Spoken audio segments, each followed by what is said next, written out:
भजन संहिता 103 है, तो काफ़ी लंबा चौड़ा 22 तक है।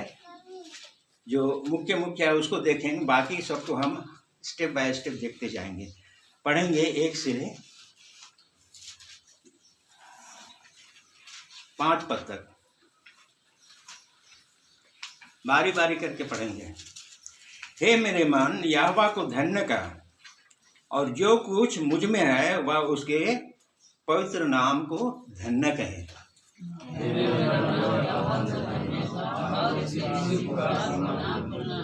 वही तो तेरे सब अधर्म को क्षमा करता और तेरे सब रोगों को चंगा करता है।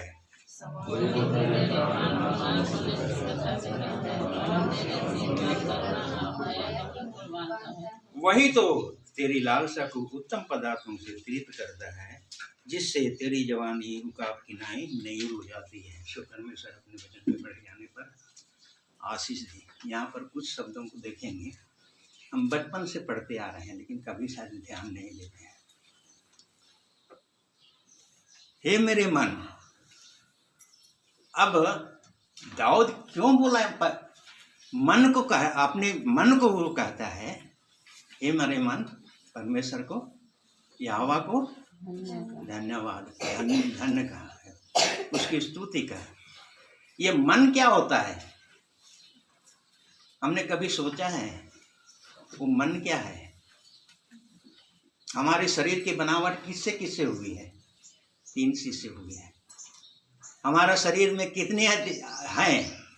3 हैं, देह प्राण आत्मा। शरीर बनावट क्या है? मांस लोह और हड्डी। इसी रीति से जो प्राण है, देह जो है हम बना है, जो प्राण जो है, इसको हम लोग कहते हैं, जिसमें मन भी आता है और हृदय भी आता है। और उसकी बनावट क्या है? इमोशन है। किसी को हम जो बाल बच्चे जो हमारे होते हैं उसको हम प्रेम क्या करते हैं ना, वो कहाँ से निकलता है? स्पॉन्टेनियस हमारे, क्योंकि वो हमारा अंग है। इसी रीति से परमेश्वर को जो जानते हैं वो परमेश्वर की ओर खींचे क्यों जाते हैं? इसलिए कि परमेश्वर के वो अंग हैं। इसी रीति से इंटेलेक्चुअल माने हमें बुद्धि दी गई है कि हम कुछ चीज को हम समझें, कुछ चीज को हम सीखें, कुछ चीज को हम जानें। वो प्राण इंटेलेक्चुअल में भी आता है, क्या बोलता है, इमोशन में भी आता है। और तीसरा चीज आता है जो मनुष्य का क्या है? विल पावर, इच्छा शक्ति उसको है। कोई भी चीज को यस कहें या नो कहें। और तीसरी चीज जो है वो आत्मा है। वो आत्मा क्या चीज है? इंट्यूशन, जिसको बोलते हैं, क्या बोलते हैं, विवेक। कॉन्सेंस जो है वो विवेक है। इंट्यूशन क्या है? भीतरी क्या, अंतर्ज्ञान बोलते हैं ना। भीतर में कुछ है जो कभी हम बुरा करने के लिए जाते हैं तो क्या करता है? वो रोकता है अंदर से। वो क्या है? वही आत्मा है जो हमको रोकता है। वही कॉन्सेंस है, जो विवेक है, जो हमको पाप क्या चीज है, अधर्म क्या चीज है, बुराई क्या चीज है, ये हमको बताता है। और उसी रीति से जो विल पावर है, जिसके द्वारा हम आत्मा में क्या सही है क्या है गलत है, उसको हम विभेद कर सकते हैं। वो किस में करते हैं? आत्मा में होकर के करते हैं। शरीर में होकर के, प्राण में होकर के जो हम ये सब नो कहते हैं, वो क्या होता है? प्राण में होता है। सो ये मन को क्या बोला गया है? प्राण भी कहा गया है। वो प्राण के अंदर में हमारा हृदय भी आता है, हमारा विल पावर भी आता है। और दाऊद क्या होता है, कभी कभी हम लोग बहुत सारा अनुभव है, कोई भाई के साथ में मिले के जो दुश्मन रहेगा ना, मुंह में 3200 दांत दिखा लेंगे, लेकिन हृदय में शरीर में बॉडीली आपको बहुत प्रकट कर देंगे कि हम बहुत कुछ हैं, आपसे हमारा बहुत प्रेम है, लेकिन अंदर में क्या होता है? कुटिलता भरी हुई होती है। तो दाऊद क्या कह रहा है यहाँ पर? मन को तो अभी हमने जान लिया कि मन क्या चीज है, जिसमें सोचने की शक्ति होते हैं, जिसमें इमोशन होता है, जिसमें विल पावर होता है। अब हे मेरे मन, यहोवा को धन्य का। ये यहोवा कौन है? जिसकी हम आराधना करने के लिए आए हैं। आपको और हमको अच्छी तरह जानना चाहिए कि यहोवा कौन है। उत्पत्ति में परमेश्वर ने कहा, यहोवा परमेश्वर ने कहा, क्या कहा? आओ मनुष्य को हम अपने स्वरूप अपनी समानता में बनाएं। निकाल लीजिए, होगा शायद 3, क्या बोलता है उत्पत्ति का 3, जेनेसिस 3। यहोवा परमेश्वर ने कहा कि हाँ, आओ हम मनुष्य को अपने स्वरूप अपनी समानता में बनाएं। मिला? पढ़ दीजिए। नहीं मिला? 3 में नहीं है, 1 में। हाँ, कितना सिस्टर? 26। 1 का 26 में पढ़ दीजिए। क्या बोला? फिर परमेश्वर ने कहा, हम मनुष्य को अपने स्वरूप के अनुसार अपनी समानता में बनाएं, और वे समुद्र की मछलियों और आकाश के पक्षियों और घरेलू पशुओं और सारी पृथ्वी पर और सब रेंगने वाले जंतुओं पर जो पृथ्वी पर रेंगते हैं अधिकार रखें। 3 का 1 पढ़ दीजिए वहां पर। यहोवा परमेश्वर, वही हमारा परमेश्वर। हम लोग गीत गा रहे थे ना, वही यहोवा परमेश्वर ही हमारा परमेश्वर है। तो जब बोलता है कि यहोवा, हे मेरे मन यहोवा को धन्य का, तो यहोवा क्या क्या है, उसने हमारे लिए क्या क्या किया, उसकी क्या क्या सामर्थ्य है, उसका जीवन में क्या क्या गुण है जो हमारे जीवन में उसने प्रकट किया, और हम उसको जानते हैं। हे मेरे मन यहोवा को धन्य। पौलुस प्रेरित एक दिन क्या होता है, एथेंस का जानते हैं ना उसके बारे में। ग्रीस में जहाँ पर बड़े बड़े फिलोसोफर होते हैं, लर्नेड मैन होते हैं, वहाँ पर एक ऐसा भी जगह था जहाँ पर एक वेदी बना हुआ था और लोग वहाँ पर बलि चढ़ा रहे थे, और उसके साइन बोर्ड में लिखा हुआ था अनजाने ईश्वर के लिए। वे बलि कर रहे थे अनजाने ईश्वर के लिए। हम जानते हैं, हमारी सृष्टि को भी हम जानते हैं, और हमारे उद्धार को भी हम जानते हैं, और हम उस परमेश्वर को भी जानते हैं जिसने हमें सृष्टि किया है। उस परमेश्वर को हम जानते हैं जिसने स्वर्ग और पृथ्वी की सृष्टि की। उस परमेश्वर को हम अच्छी तरह पर्सनली हम जानते हैं कि बना।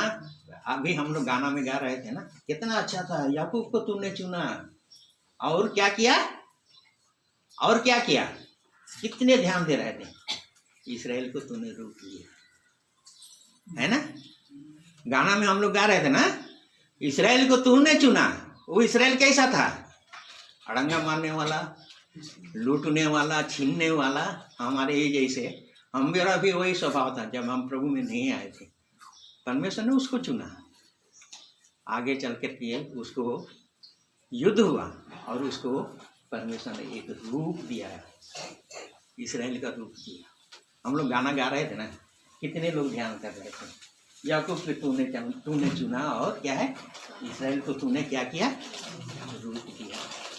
तो ये रूप जो देने का तरीका ये है, वो परमेश्वर हमारे जीवन में आरंभ कर दिया है। जिसने पहले दिन से हम लोग प्रभु को ग्रहण किया, वो अपना काम आरंभ कर दिया है। हम कितने लोग हम जानते हैं कि परमेश्वर हमारे जीवन में काम कर रहा है। फिलिपी उसका 1:6 में क्या बोलता है, जो काम परमेश्वर ने आरंभ किया है। कभी कभी इसको तो पढ़ता था तो हमको जब ज्ञान तो समझ में नहीं आता था।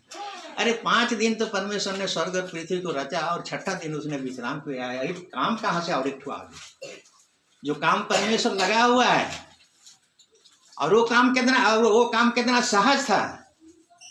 जो पहला काम था, एक दिन में कहा हो गया, सब कुछ हो गया, सब कुछ हो गया। परमेश्वर ने एक दिन में मट्टी लिया, मनुष्य को अपने स्वरूप अपनी समानता में बनाया, फूंक दिया, आदमी प्राणी बन गया। लेकिन इफिसी 1:6 पढ़ दिया, फिलिपी 1:6 पढ़ दिया। मुझे इस बात का भरोसा है कि जिसने तुम में अच्छा काम आरंभ किया है, जिसने तुम्हें अच्छा काम आरंभ किया है, वही उसे यीशु मसीह के दिन तक पूरा करेगा। ये वचन को हम लोग कैसे अनुभव करते हैं?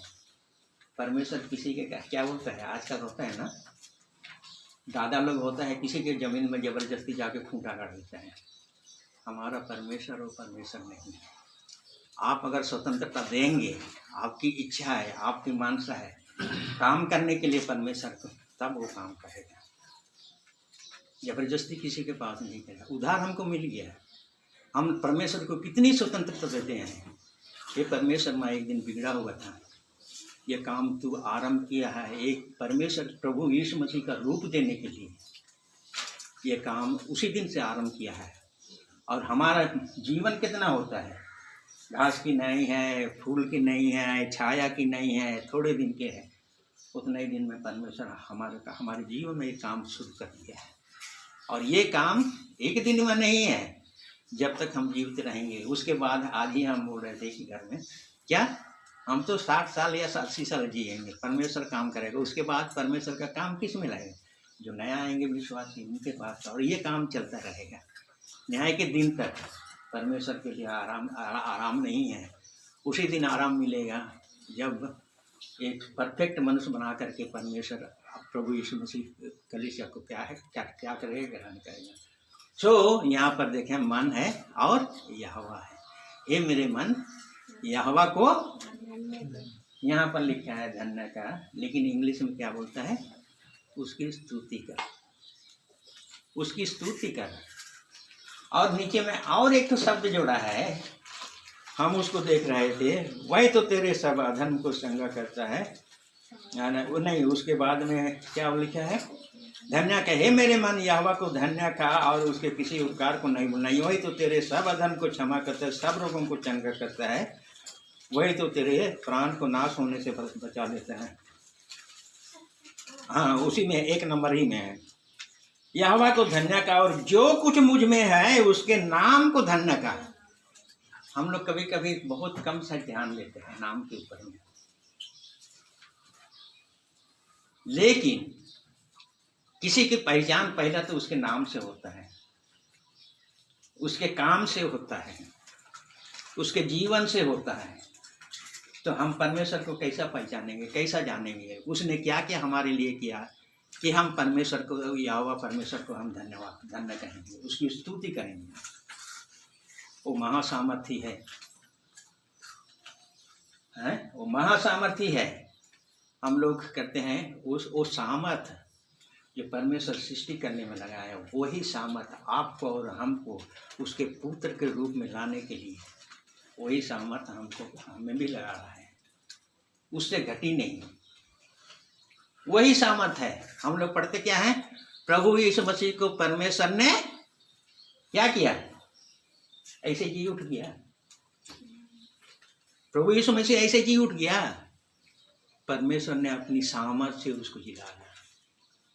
और वही सामर्थ है जो आपको और हमको नया मनुष्य बनाता है। वही सामर्थ है जो प्रभु का जीवन हमको देता है, क्षमाशीलता जीवन देता है, ट्रांसपेरेंसी जीवन देता है, प्रेम करने का जीवन देता है। वही जीवन है जो हमको परमेश्वर का स्वरूप भी देता है, परमेश्वर का स्वभाव भी देता है। वही जीवन है। और वो ऐसे ही नहीं हो जाता है, उसके लिए कुछ सामर्थ्य चाहिए। 1-2 दिन पहले हम जब फैमिली प्रेयर कर रहे थे, तो एक वचन मेरे सामने आया, गलाती उसका आती 1:6 पढ़ लीजिए, 1:6। तो हम सोचने लगा, मरने से क्या उसकी सामर्थ हम पर हो जाता है? गलाती 1:6।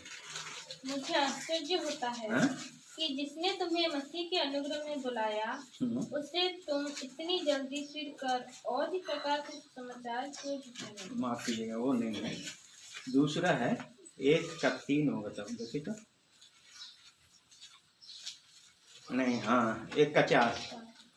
उसी ने अपने आप को हमारे पापों के लिए दे दिया, ताकि हमारे परमेश्वर और पिता की इच्छा के अनुसार, परमेश्वर पिता और उसकी इच्छा के अनुसार हमें इस वर्तमान बुरे संसार से छुड़ाए। इस संसार में हमको बुरे संसार में बचाने के लिए प्रभु यीशु मसीह मर गए। हमको उस दिन आश्चर्य लगता है, प्रभु यीशु मसीह मरा और हमको कैसे बुरे संसार में होता है? जैसे हम लोग बोलते हैं ना, उसके मार खाने से हम चंगे हो गए, उसके मार खाने से हम चंगे हो गए, उसके दुख सहने से हमें महिमा मिल गई, उसके अपमान सहने से हमको इज्जत मिल गई। ये कैसे होता है? सब कुछ होता है विश्वास से। तो यहाँ पर आइए, हम लोग आइए, ये 103 पे पढ़ जाएंगे। हे मेरे मन, यहोवा को धन्य का और जो कुछ मुझ में है, जो कुछ उसमें हम है। और क्या है ये दाऊद में, और क्या रह गया? मन तो रह गया, और उसका जो कुछ है वो क्या है? शरीर भी है और आत्मा भी है। जो कुछ मुझ में, हे मेरे मन, यहोवा को धन्य का और जो कुछ मुझ में है। और उसका में क्या रह गया? आप में क्या है? 3 है ना। आपका प्राण रह गया, अगर प्राण और आप हालत दे दिए मन को, तो और क्या बच गया? बॉडी और आत्मा। तो वो भी शारीरिक रीति से हम लोग क्या करते हैं? परमेश्वर की आराधना करते हैं, महिमा करते हैं। शायद बहुत कम लोग जानते हैं। प्रभु के पास आकर सचेत और सजग बैठना, ये भी परमेश्वर की महिमा में आता है। उसकी आज्ञा मानना। यदि हम यहाँ से बाहर कहीं संसार में जाते हैं, तो पौलुस प्रेरित जैसा बोलता है, मसीह के दाग को मैं लेकर के जगत में घूमता फिरता हूँ, ताकि मसीह का जीवन उससे प्रकट हो जाए। उसमें भी परमेश्वर की महिमा हो। आप गीत गाते हैं, उसमें भी परमेश्वर की महिमा करते हैं। आप किसी की सेवा करते हैं, एक गिलास पानी भी देते हैं, उसमें भी परमेश्वर की महिमा होता है। तो एक तो है होठों का फल है, दूसरा है चाल चलन का फल है, तीसरा है काम का भी फल होता है। अब कैसे चाल चलन में क्या होता है, हम बहुत कम ध्यान देते हैं। किसी को हम लोग वार्ड देते हैं कि भाई आपसे हम 4 बजे हम आपसे मुलाकात करें, लेकिन 4 तो क्या 4:30 हो गया, 6 बज गया तब भी नहीं आए। आप आए तो 7 बजे। आप अपने बात के पक्का नहीं है, उससे भी परमेश्वर की महिमा नहीं होती है। किसी का सामान ले लिया और उसको वापस नहीं किया, उससे भी परमेश्वर की महिमा नहीं होती है। एक विश्वासी को किस रीति से चाल चलन में क्या आता है? लेन देन भी आता है। चाल चलन में लेन देन भी आता है, व्यवहार भी आता है, बातचीत भी आता है, काम भी आता है, स्वभाव भी आता है। और परमेश्वर की दृष्टि में चाल चलन इतना मायने रखता है, जिससे वो प्रसन्न भी होता है, जिससे वो दुखी भी होता है। उत्पत्ति में हम लोग पढ़ते हैं ना, परमेश्वर ने देखा स्वर्ग से पृथ्वी पर, क्या देखा? सब प्राणी अपना चाल चलन बिगाड़ते हैं। उसको दुख हुआ, न्याय किया।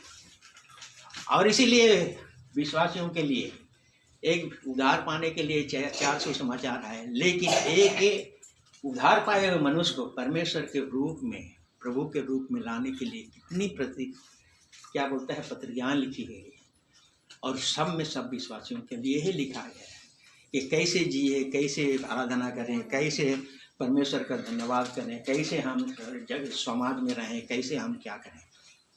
एक एफिसी का 1 और 2 है और शायद 3 है। वहाँ पर हम क्या थे, अब हम मसीह में क्या हो गए। लेकिन 4 से लेकर के 6 तक जो है, हमको इस पृथ्वी में कैसा चलना चाहिए और जीवन बिताना चाहिए, उसके बारे में लिखा है। और 6 का आधा में अंतिम दिन में जो है, हमको किस रीति से शत्रु से हमको बचना चाहिए, उसके बारे में लिखा है। इसलिए यहाँ पर क्या बोलते हैं, हे मेरे मन, यहोवा को धन्य का और जो कुछ मुझ में है उसके नाम को धन्य कहें। बिन बिन परमेश्वर के भक्त लोग परमेश्वर को क्या ना क्या क्या कहा है, यहोवा समा, यहोवा जिरे, यहोवा रफा, है ना। और या क्या क्या और भी बहुत सारे नाम से हम उसको जानने और नाम देने लगे उसको। जो परमेश्वर को हम उसके नाम से हम जानते हैं। अच्छा, उसका जब स्वभाव क्या चीज है, कैसा है? दयालु है, कृपालु है, करुणामय है, पापों को क्षमा करने वाला है, न्यायी है, धर्मी है। उसके नाम को, उसके पवित्र नाम को क्या करो, उसका पवित्र नाम को भी महिमा करो भाई। निर्गमन उसका 36 का 4 होगा, देखिए निकालिए तो। अब यदि उस नाम के अनुसार जो परमेश्वर स्वयं अपना नाम का प्रचार किया, वो हमारे जीवन में यदि हम उसको अक्षर से हम अनुभव नहीं करते हैं, तो हम परमेश्वर को नहीं मानते हैं। 34 का 6, 34 का 6। यहोवा यहोवा अपने नाम का रखे। इसराइलियों ने उनको तो चुना, वो मिस्र में रहते हुए उनके अगल बगल में जो मिस्री लोग रहते थे उनके साथ में चलते फिरते उठते बैठते अपने परमेश्वर को भी भूल गए। पढ़ दीजिए। यहोवा उसके सामने होकर यूं प्रचार करता हुआ चला, हाँ? यहोवा हाँ? यहोवा ईश्वर दयालु हाँ? और अनुग्रहकारी, हाँ? कोप करने में धीरज ये सारी बातें जो है लिखा हुआ है परमेश्वर का यहोवा का गुण है, और यहोवा ने ये सारी बातें हमारे जीवन में पूरा किया है और हमको अपने पर्सनल अनुभव है। यहोवा दयालु है, कृपालु है, अनुग्रहकारी है, पाप को क्षमा करने वाला, न्यायी है। ये सब कुछ जो है यदि नहीं तो हम उसके नाम को ठीक से जानते ही नहीं। ये परमेश्वर यहोवा खुद अपने नाम को प्रचार करे, किसी को नहीं दिया है। और एक मतलब पढ़ दीजिए, यहोवा यहोवा यहोवा उसके सामने होकर यूं प्रचार करता हुआ चला, यहोवा यहोवा ईश्वर दयालु। यह पहला तो है, क्या है? ईश्वर है। हम लोग पढ़ते हैं ना भजन संहिता 1 में न 2 में, 100 का 1 और 2 में पढ़ते हैं, निश्चय जानो कि यहोवा ही परमेश्वर है। पहला चीज हम जानते हैं यहोवा क्या है? परमेश्वर है, परम ईश्वर है। आगे और अनुग्रहकारी, आगे पढ़ दे, ईश्वर है दयालु है। उसके दया का स्वाद चखा हमने? यदि पर्सनली चखा है तो हम कहेंगे कि परमेश्वर दयालु है। कैसे हम लोग मरे हुए थे, सड़े हुए थे, भटके हुए थे, विद्रोही थे, कुरूप थे, नालायक थे, निकम्मे थे, प्रतिज्ञा के संतान नहीं थे, बेचारा थे, क्या है? बेचारा और क्या थे हम लोग? आशाहीन और ईश्वर रहे थे। इफिसी 2 अध्याय बोलता है ना, वो थे हम। सर से नाक तक बोलता है घाव से भरा हुआ था, पाप के कारण कहीं भी आरोग्य नहीं था। आप और हम कितना दया करते हैं किसी के ऊपर, लेकिन परमेश्वर हम जैसे लोगों को यदि हमारी ये पहचान नहीं है कि हम क्या थे उस टाइम में, जितना पहचानेंगे उतना ही हमारा दिल कृतज्ञता से परमेश्वर को आराधना करने के लिए और सच्चे हृदय से और सत्य मन से वो भीतर से निकलेगा और वो आराधना क्या होगा? सच होगा। परमेश्वर सच के आराधना से प्रसन्न होता है। झूठ के आराधना से परमेश्वर को क्या बोलते हैं? घृणा होता है। घृणा माने में जानते हैं ना, तुच्छ जानना, अच्छा नहीं समझना और घृणा करना, सबसे घृणा करना, सबसे मतलब ये है। सो परमेश्वर झूठी आराधना से घृणा करता है। हम लोग गाना में गाते हैं ना, झूठी आराधना से उसको घृणा है। सो वो क्या है? दयालु है। हम दया के पात्र हैं। एक परमेश्वर ने एक दृष्टांत कहा। एक क्या था, आदमी था, ये यरूशलेम से यरीहो की ओर जा रहा था, है ना। मार करके डाकू लोग उसको फेंक दिए। कौन कौन गया? लेवी गया और कौन गया? याजक गया। ये दोनों कौन थे? परमेश्वर के सेवक लोग थे, लेकिन उनके हृदय में दया नहीं, साइड होकर चले गए। लेकिन एक आया जो उस पर दया किया, उसके घाव पर मलहम पट्टी बांधा और उसको उठा के ले गया सराय में। सो परमेश्वर दयालु थे। कितना हम लोग नालायक थे, उतना ही अधिक हम परमेश्वर को और भी ऊंचे कर देते।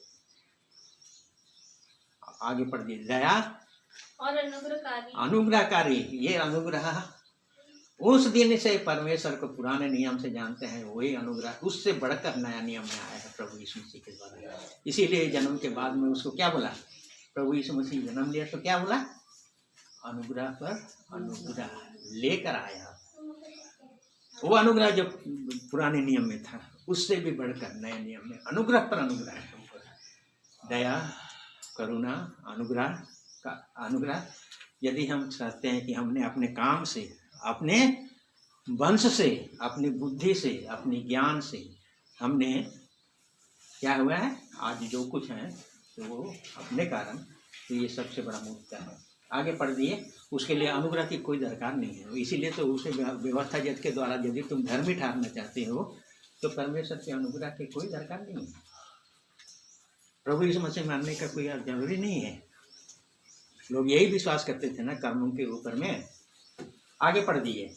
कोप करने में धीरजवान। कोप करने में धीरजवान। क्यों कि कोप करने में धीरजवान है भाई? हैं? क्यों धीरजवान है? इसलिए कि हम उसके अंश हैं और उसका अच्छी तरह मालूम है। स्वर्ग और पृथ्वी को बनाया तो वचन से कह दिया और सब हो गया। लेकिन जब मनुष्य को बनाया तो किससे बनाया?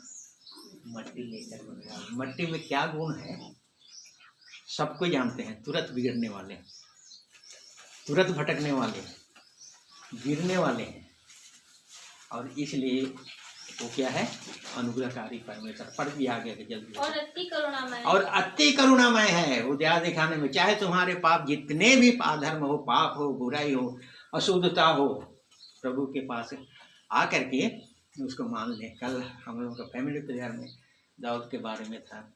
बत्शेबा के पास गया, परमेश्वर के जन के मुताबिक इतना बड़ा धर्मी पुरुष शाऊल के लिए मारे मारे फिरता रहा।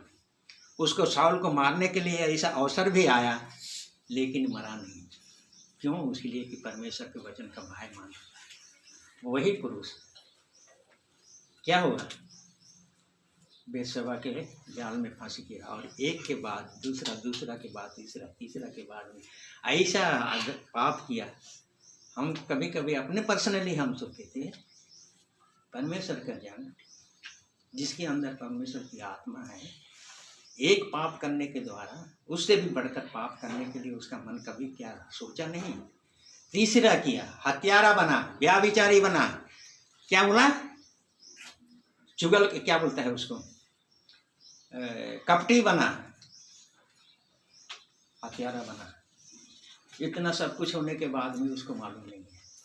जब दूसरा अध्याय में हम लोग गए तो नातान बोलता है एक ही शहर में दो जन थे, एक धनी था। उसके कहानी सब जानते हैं ना? सब जानते हैं, है ना? एक धनी था और एक कंगाल था। धनी के घर में मेहमान आया तो वो अपना घर से कुछ नहीं दिया। वो जो एक गरीब जो था उसके पास एक ही बकरी का बच्चा था। उसको अपनी बेटी की तरह संभाला था, सेवा किया था और उसकी क्या है? प्यार करता था। उसी को उसने मांग लिया और उसको काट करके अपने ये किया। तो ये सब कहानी जब बताया तो दाऊद तुरंत क्या बोलता है? वो राजा था ना, उसको प्राणदान मिलना चाहिए। उसको क्या होना चाहिए? प्राणदान मिलना चाहिए। लेकिन नातान ने भी जैसे उसको कहा कि वो अधर्मी पुरुष और अन्यायी जो है तुम ही हो। इतना बड़ा राजा किसी क्रोध नहीं हुआ। एकदम उसी के बाद में वो वचन क्या बोलता है? मैंने महापाप किया है। उसी के नेक्स्ट परमेश्वर का वचन आता है, क्या है? कि उसका पाप क्षमा हो गया। इसलिए इतना बड़ा पाप करने के बाद भी वो मृत्यु दंड का भागीदार नहीं हुआ। अगर देखना चाहते हैं तो दूसरा सामने निकलिए उसका।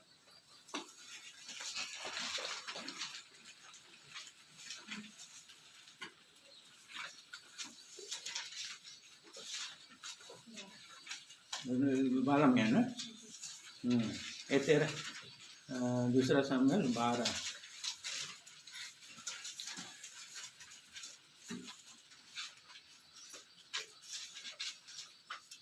वो जो है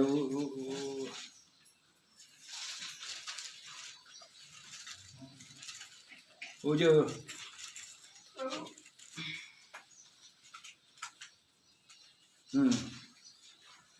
12 ही में है ना?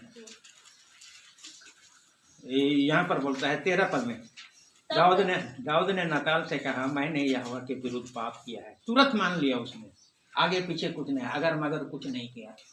नातान के सामने मान लिया। हम लोग पाप स्वीकार करने के लिए, अरे फलना चीज सुनेगा तो क्या बोलेगा, चिल्ला सुनेगा तो इतना आदमी के पास में पाप मान लेगा तो हमको सब कुछ घृणा करेगा। दाऊद के एक भजन है जिसको हम लोग बोलते हैं, उसने अपने सारा दुखड़ा है जो पाप को उसने लिख दिया भजन में और कहा कि जा करके क्या है वो गवाइयों के बीच में, वो गवाइयों को दे दो, वो लोग मंडी में कहा के सुना देंगे कि दाऊद राजा ऐसा गिरा हुआ आदमी। इसी के बारे में आप और हमारे लिए वो साहस है, हम मानते हैं क्या? नहीं मानते हैं। तो इसी के बाद में तुरंत क्या बोलते हैं, यहोवा ने विरुद्ध मैंने पाप किया है। नातान ने दाऊद से कहा, यहोवा ने तेरे पाप दूर किए हैं। तुरंत चाहे कितने ही बड़ा हमारे अधर्म हो, पाप हो, अशुद्धता हो, मलिनता हो, परमेश्वर हमारे पापों को, अधर्म को, बुराई को क्या करता है, वो क्षमा करता है। शायद आज तक हम लोग डिस्टिंक्शन नहीं जाने कि अधर्म क्या होता है, पाप क्या होता है, अशुद्ध क्या होता है। सच तो यह है कि तीनों ही हमारे जीवन में नहीं होना चाहिए, उससे अलग होना। भजन संहिता 32 पढ़ दीजिए, 1 पद 2 पद।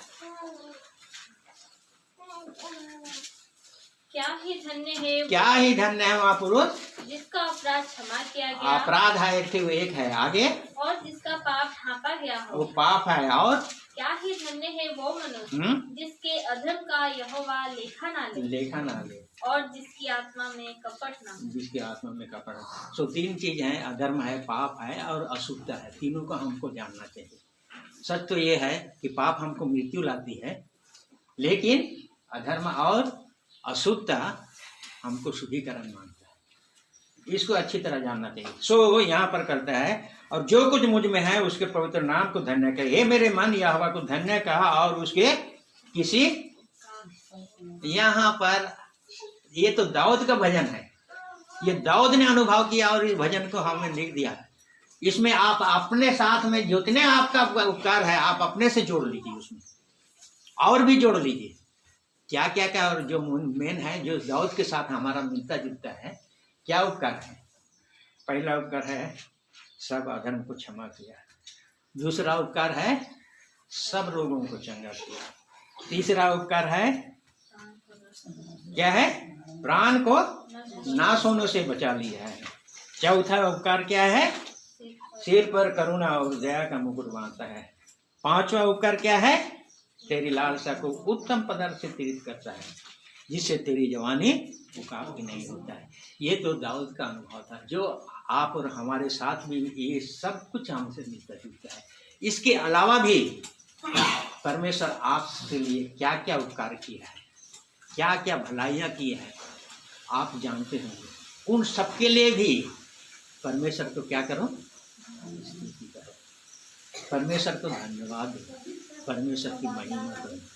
और इसके बाद आगे चलकर हम जब जाते हैं तो यहाँ पर 8 पद को पढ़ते हैं। यहोवा दयालु, करुणामय और विलम्ब से क्रोध करने वाला और अति करुणामय है। हम जानते हैं हम बहुत जल्दी गिर जाते हैं। वो दाऊद को वो अनुभव था, वो क्योंकि गिरा था 2-3 मरतबे, और इसलिए उसको मालूम है। पहला तो ये था, और दूसरा क्या था, 3 बहुत होते हैं ना किसी के लिए, तो और भी था होगा, लेकिन यहाँ पर वचन में हम लोग को नहीं दिया गया है। और ये क्या कहता है, 7 मरतबे गिरे, है ना। मनुष्य कितना मरतबे गिरता है, 7 गुना गिरता है, लेकिन वो उठ खड़ा होता है। धर्मी है वो, लेकिन पापी है जो गिरा रहता है तो गिरे ही रह जाता है, वो फिर आता नहीं है। सो यहाँ पर है, क्या बोलता है, यहोवा दयालु और अनुग्रहकारी, विलम्ब से कोप करने वाला है। आपको मौका देता है, आपके लिए धीरज धरता है। उस उड़ा पुत्र के पिता की तरह धीरज धरता है। हमको कभी कभी बहुत आश्चर्य होता है उड़ा पुत्र के बारे में। क्या होता है, जब छोटका जब बोला कि बाप हमको दे दो हमारा हिस्सा, बाप ने मुंह से एक शब्द नहीं बोला, चला गया। उस टाइम तक कहे कुछ नहीं बोला है, उसमें क्या जीवन जी रहा है उसके बारे में भी कुछ खबर नहीं लिया। लेकिन जब वो वापस आया तो महिला कुचैला, क्या है, पूरा कंगाल। किसी को हम लोग अगर हमारे क्या है, हमारे यहाँ एक इंजीनियर था जो अपने बाप माँ को भी क्या बोलता था, हमारा नौकर है। ऐसे हमारी अवस्था होती है, हमारा जीवन होता है। या माँ बाप को जो कभी भी हमारे स्तर का यदि नहीं हो, या हमारे थोड़ा सा स्तर का हो, या अगर उससे भी ज़्यादा बदतर एग्जाम हो जाए तो भिखारी था, तो हम उसको अपना करने के लिए हम स्वीकार करते नहीं है समाज में। क्यों, हमको अपने मान इज्जत का हमको डर रहता है। लेकिन उड़ाऊ पुत्र का बाप सबसे पहले है, उसी ने देखा बेटा को। सबसे पहले बेटा नहीं दौड़ा, बाप दौड़कर बेटे के पास गया, सबसे पहले बाप ने उसको छाती से लगा दिया और बाप ने ही पहले उसको छोड़ दिया। आप अगर हमारे पड़ोसी या हमारे रिश्तेदार अगर इस रीति से यदि है तो हम उसको स्वीकार करते हैं। यदि मरे हुए नहीं हैं तो हम नहीं करेंगे। अगर वो ये रास्ता चाहता होगा तो हम उस रास्ते से चले जाएंगे, क्योंकि हमारा ये समाज में एक इज्जत है हमको डाला। लेकिन यहाँ पर बोलता है कोप करने में धीमा है, वो दयावंत है, वो आखिरी तक। जब हम देखते हैं यद्यपि यहूदा इस्करियोती उसे विद्रोह कर दिया, उसको पकड़वा दिया, लेकिन अंतिम क्षण तक प्रभु ने उससे प्रेम किया।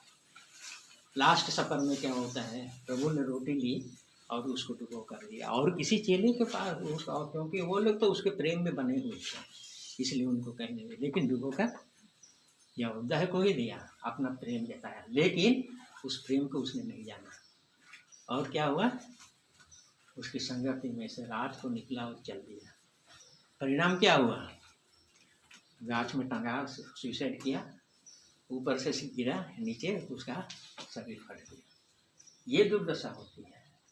लेकिन हमारा परमेश्वर जल्द से ज़्यादा क्या क्या है, ढीठ लोग यही बोलते हैं ना, क्या बोलते हैं, हमारा परमेश्वर जल्दी हमारे कानून के अनुसार हमसे जल्दी न्याय नहीं करता है, इसलिए हम ढीठ हो जाते हैं, इसलिए हम घमंडी हो जाते हैं, इसलिए हम निरंकुश हो जाते हैं। कितने हम जो वचन सुनते हैं, शायद यदि हम विश्वास करते हैं तो उन सब बातों को हम नकार नहीं सकते हैं। परमेश्वर धीरजवंत है, आज नहीं, कल नहीं, परसों नहीं, एक समय देता है। धर्मी जन है, वो उठ खड़ा होगा, अवसर देता है। लेकिन यदि देमस की तरह जो पौलुस प्रेरित लोगों के साथ में मिल करके सेवकाई की, उसने सेवा करते करते उसको अच्छा लगा नहीं, वो लोग, वो क्या चला गया, संसार में चला गया। यह उदास करती प्रभु की संगति में छोड़ करके वो चला गया। उसी रीति से हम तो घमंड करते हैं, हम कम विश्वासी हैं, माने क्या है, एक टिकट मिल गया हमको स्वर्ग में जाने के लिए, और इसलिए परमेश्वर के बाकी वचन को हमको मानने का दरकार नहीं है, उसका भाई मानने का दरकार नहीं है, उसका आदर करने का दरकार नहीं। हम यही सोच लेते हैं, करते हैं इसलिए करते हैं, ये सब करते हैं इसलिए हम करते हैं, इसलिए करते हैं। यदि वैसा मन है तो परमेश्वर हमें क्षमा दे। आगे पढ़ लीजिए, दयालु अनुग्रहकारी 9, 10, 11 पढ़ते जाइए। उसने हमारे पापों के अनुसार हमसे व्यवहार नहीं किया, उसने हमारे पापों के अनुसार हमसे व्यवहार नहीं किया, और ना हमारे अधर्म के कामों के अनुसार हमको बदला दिया। 12 पढ़ दो। उदारचल अस्ताचल से जितनी दूर है, उसने हमारे अपराधों को हमसे उतनी ही दूर कर दिया है। 13 को भी पढ़ दो। जैसे पिता अपने बालकों पर दया करता है, वैसे ही यहोवा अपने दर्दियों पर दया करता है। 8 से 13 पर जो कुछ भी किया किस लिए किया, 13 पढ़ दीजिए। जैसे पिता नहीं 14 को, क्योंकि वो हमारी सृष्टि जानता है और उसको स्मरण रहता है कि मनुष्य मिट्टी ही है। इसीलिए ऊपर में जितने जो 8 से ले, दयालु, करुणा, विलम्ब से क्रोध करने वाला, दास विवाद सदा नहीं करेगा, हमारे अपराधों को हमसे हमारे साथ व्यवहार नहीं किया, धर्म के कामों के अनुसार हमसे बदला नहीं लिया, उदयचल से अस्तर हमको सब कुछ कर दिया। क्या क्यों किया, क्योंकि वह हमारी सृष्टि जानता है। ये वचन भी है हमको, जो बार बार परमेश्वर के पास आने के लिए हमको प्रेरित करता है। हम गिर जाते हैं, हम भटक जाते हैं, हमको सुधारने का मौका देता है परमेश्वर बार बार, क्योंकि वह हमारी सृष्टि जानता है और स्मरण रहता है कि मनुष्य मिट्टी ही है। और उसके बाद पढ़ दीजिए,